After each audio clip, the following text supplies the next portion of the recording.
In today's tutorial, I'm going to show you how to connect domain into hosting on GoDaddy.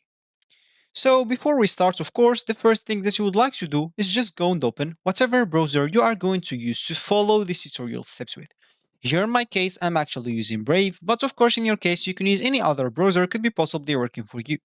Once you open that browser, make sure to go into this URL section, simply type godaddy.com and hit the enter button. Of course, that should take you into this page. And if you're facing any issues with the language, as I faced in my first time in this website, you'll have to scroll down until the bottom of it and make sure to change the country or region, which will change the language with it. Of course, if you want even to change the currency, that will be possible.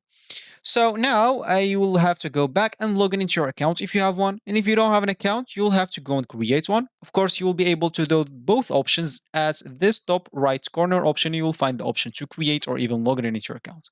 Once you did one of those two options, you'll find yourself on this screen, which is going to be your home screen or your main screen on the GoDaddy website. So as we said in the beginning of this tutorial, we would like to connect a domain into hosting. And of course, if you want to do that, we'll simply have to go into our products page by clicking at the top right corner option here, just your name, then click at my products. So it will take you to the products page. Of course, once you're here, make sure to scroll down until you find this domain sections, expand it if it's not expanded. Then look for the domain name that you'd like to connect it into your hosting account. Then click on DNS, which will take you to the DNS management page. Once you're here, scroll down until you find the name servers option, which is this one.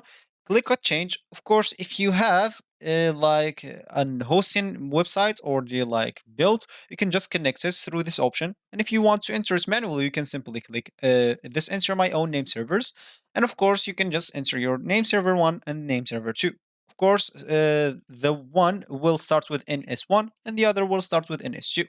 So once you're done, click at save and you'll be good to go. So this will be actually for this tutorial. I hope you like it. Thank you guys for watching and goodbye.